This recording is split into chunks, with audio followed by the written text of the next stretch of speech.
Hello! Magandang araw po sa ating lahat. Ito ang inyong lingkod, ang munting tinig ng ordinaryong Filipino. Kamusta kayo? Sa ating mga kababayan from Luzon, Visayas, and Mindanao at saan mang sulok ng mundo. Kung kayo ay bago sa ating channel, huwag kalimutan mag-share, like, and subscribe. And please don't forget also to click the notification bell para updated kayo every time na magkakaroon po tayo ng mga live stream, pag-upload ng mga updated political videos, okay? At kung ano-ano pang mga activity dito po sa ating channel. Ang pag-usapan natin, mga kamunting tinig, naku, Diyos ko, Santissima Trinidad, patawara. Kung ang mga Duterte diehard supporters nga ang makabastos, okay, sa kahit na sino mang pamilya o membro ng pamilyang Marcos, lalong-lalo na ang first family, okay lang. May moralidad na sila. Kung makamura sila sa ating First Lady, hindi sila pinipersonan ng grata. Kung makamura sila sa ating mahal na Pangulo na akala mo sila yung nagpapakain, sila yung nagpapaaral, sila yung nagpapabihis, akala mo lahat-lahat na lang, no? Isulod nila sa bulsa ang mahal na Pangulo, ang First Lady at kung sino-sino pa, okay lang sa kanila. Kung hindi ba naman mga bobo, mango, bugo, tanga, utak talangka, abnormal, no? Liki ang pangunawa ng mga sumusuporta kay Rodrigo Duterte, napikon sila sa isang satire. Actually, hindi na satire eh. Totoo naman ang sinasabi ni Vice Ganda.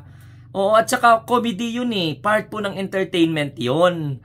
So, Santissima Trinidad, patawara. Hindi nga kayo nagbaliw-baliw mga Duterte diehard supporters na pinagbabantaan na ng may saltik na Vice President ang Pangulo, ang First Lady at ang Speaker of the House. Hindi nga kayo nagrereklamo. Sa ngayon, dahil lamang po sa joke ni Vice Ganda na jet ski at saka sa dahig at kung ano-ano pa doon sa concert ni Regine Velasquez, talagang yan talaga ang gagawin ninyo. Magka-cancel culture kayo. Hindi daw kuno sila kakain sa McDo, sa kung anumang mga tosino or whatsoever. Hoy, abnormal. Milyon-milyon ang tao sa mundo. Kung ayaw nyong kumain sa McDo or sa anumang ini-endorso ni Vice Ganda, kami, kakain kami kung may pera kami. Naturalmente, hindi ka talaga makakain sa mga fast food chain na yan pag wala kang pera. O pag hindi ka nakakatawag nito, nakakaluwag-luwag sa buhay. Oo.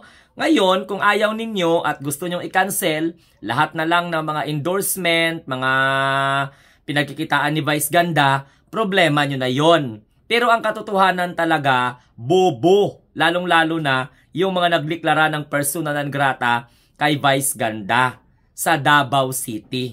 Nakita ko yung walang ang logo ng local government unit eh.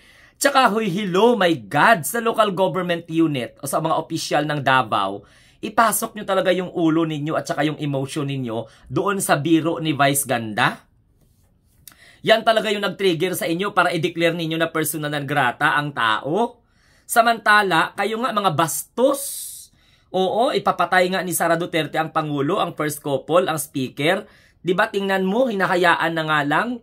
Baluktot na nga yung pag-interpret ng batas dahil lamang po sa pagiging tuta ng mga Duterte. Dahil sa punto na ito, nagbiro lang si Vice Ganda, nasaktan kayong mga animal kayo. Oo, samantalang ang pamilya na pinoprotektahan ninyo sa politika, mga demonyo. Ay, naku, my God. Bakit pa kasi ang local government ng Davao naisipan na ipersona non grata si Vice Ganda, samantalang si Sara Duterte nga dapat ipersona non grata na yan sa Pilipinas dahil ang gaga, sinisiraan ang presidente, sinisiraan pa ang gobyerno. Alam no, kumpara sa kabastusan, kumpara sa kawalang hiyaan at kaimoralidad, masahol pa ang mga politicians na pinoprotektahan ninyo, mga Duterte diehard supporters.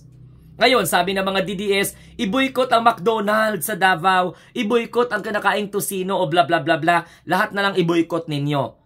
Samantalang si Vice Ganda, buhay pa rin yan siya kahit na anuman. Kasi gusto nila ipatanggal si Vice Ganda bilang endorser ng McDonald's.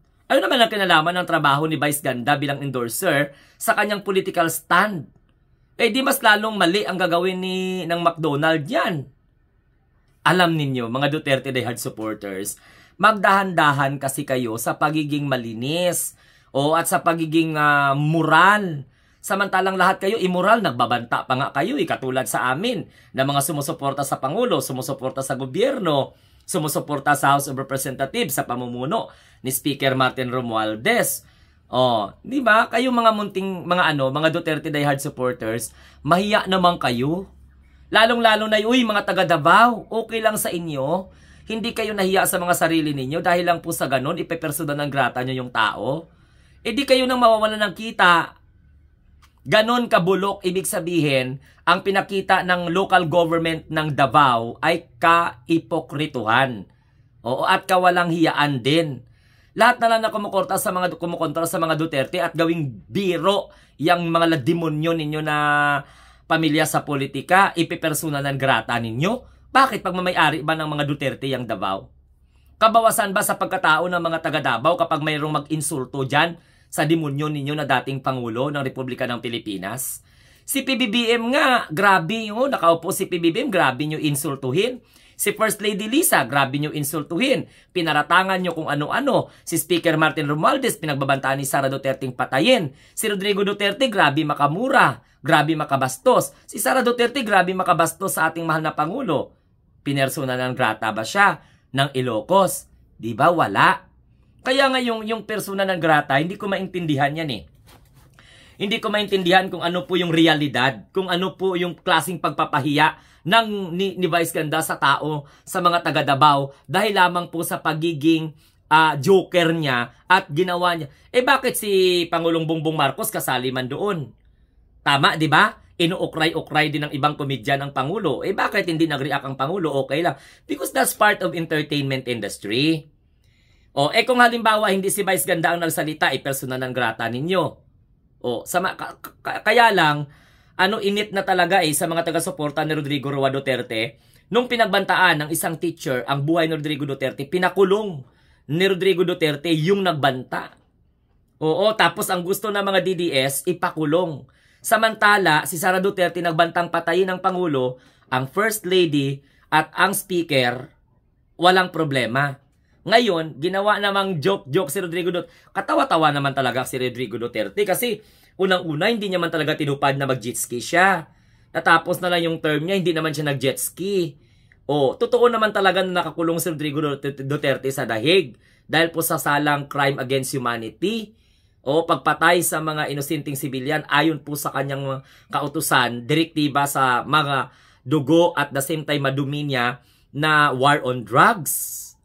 Sa mga kamunting tinig, dito natin nakikita na mapikon. Madaling mapikon, madaling mataranta, madaling maasar ang mga gago at ang mga bobo. Mga abnormal, para mga immature. Ikaw na Duterte dahil supporters na nanood sa akin, immature ka. Dahil isa ka sa sumusuporta para para ipersonal ng grata si Vice Ganda. Mga taga Davao, okay lang sa inyo? Ginoo ko. Payag naman kayo sa ginawa ng local government unit ninyo, yung mga opisyal ninyo dyan sa Davao na diniklara ninyo na personal ng grata si Vice Ganda. What? Oh my God. Samantalang si Sara Duterte dapat nga palayasin sa Pilipinas ang gaga dahil hindi niya naman sinusuportahan ng gobyerno. Pagkatapos, sinisiraan niya pa ang Pilipinas under Marcos administration. So anong klaseng pangalawang Pangulo yan? Dating Pangulo nga, sinisiraan ng Pangulo. Ngayon, kung hindi pa nakakulong yung gago na yon sa dahig, siguro maingay, siguro yung matanda. Bakit ba si Rodrigo Duterte? Diyos ba? Na hindi pwede insultuhin? Na hindi pwede komentaryuhan ng negatibo?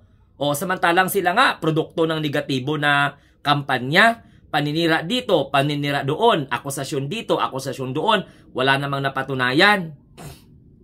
Dito makikita natin, mga kamunting tinig, kung anong klaseng mentalidad ang mga sumusuporta sa mga Duterte. Ang mga hayop, ang mga sapat, pikon, ang mga gago at saka mga abnormal, pikon, mga hangag. Nagpakalinis-linis ang mga diputa nila, pero tingnan mo naman yung mga mentalidad. Takot pala kayo na, galit pala kayo na insultuhin, batikusin si Rodrigo Roa Duterte, pagkatapos sinayaan yung magbinastos ang gago na yan nung hindi pa nakakulong sa dahig. Good job kay Vice Ganda, at least na-trigger mo. Tingnan daw natin kung ang mga diputa nila hindi kakain sa McDonald's. Hindi kakain sa McDonald's kung wala kang pambili. Pero kung may pera ka, siguro katakam-takam ka man ng mga manok dyan at saka mga hamburger dyan sa McDonald's. O kung ano-ano man dyan ng mga ini-endorso ni Vice Ganda.